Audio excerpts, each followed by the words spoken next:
kind of feeling a little Top Gunish here. Yep. Yeah. It looks smart. I wish I had aviators. I would have really. Anyway, hello and welcome to Cricbuzz Comm Box, also known as the DK and GK show, giving you a little update of the South Africa chase. They have to get 271 to win and go right to the top of the table. Leapfrog India as well. They are going well, you'd say. At the 15-over mark, they are 107 for 2, going really steady. And why would they not? Because they have a certain Aiden Markram, who is there. Giving him company is Rassie van der Dusen, who is actually playing spectator to Markram's brilliance. And why would you not? Because when Markram gets going, he is just that kind of guy. But let's first talk about Quinny de Kock. Did he think it's a 20-over game? Because the way he was batting, he wanted to chase this in 20.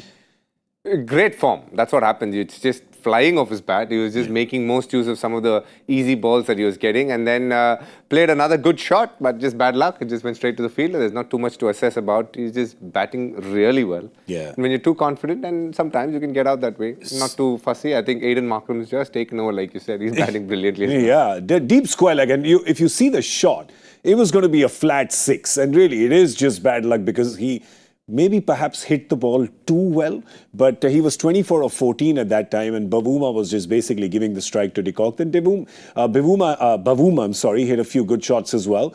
He got 28 of 27, but after that, Aiden Markram, he's the story, and he really has been the story for South Africa in the last year and a half, going pretty strong. The bad news for Pakistan is that Shadab had a fall, which rules him out of the game. So the concussion sub-rule is in play, and Osama Mir has come onto the field, which, well, it's not a bad thing for Babar in terms of bowling options, because Osama was good, but I hope that injury to Shadab is not too serious. Didn't look that serious. Yeah, he just fell down on his head and probably was a bit dizzy, and these days concussion test is immediately taken, and even if the slightest hint of something being moderately wrong, they're like, it's okay. It's good. It's preventive, precautionary, good. Absolutely. Don't mind it at all. True. Yeah, true. But Osama coming in his place, for Babar as well right now, he has to get Markram somewhere because otherwise he'll cruise to this in 40. The good thing about Osama Mir is a wicket taker. He goes for runs, but he picks up wickets. And the matches that he played also, he's picked up a couple of wickets, but he's gone for runs. So they wouldn't mind him going a little bit for runs, but they would want the wickets because a couple more wickets here.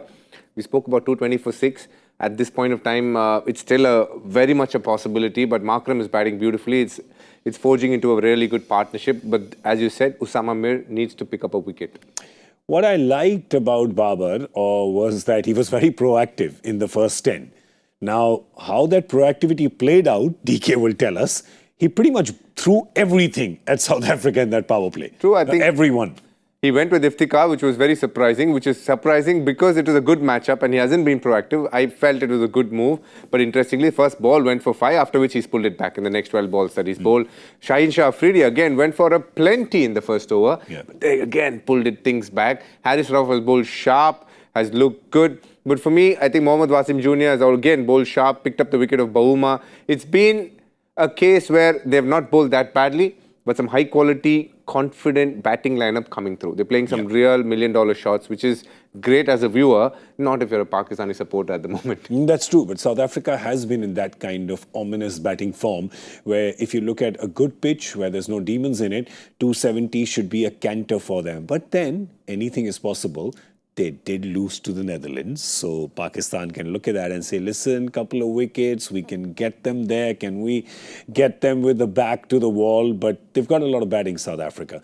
Because after this, there is Henrik Klaassen, who is in the form of his life. He is the purplest of purple patches, is Klaassen. Then there's David Miller. He's shown you the fireworks. He hasn't got too many runs, but he's not out of form. It's just because nobody lets him get runs. There's just not enough left for him.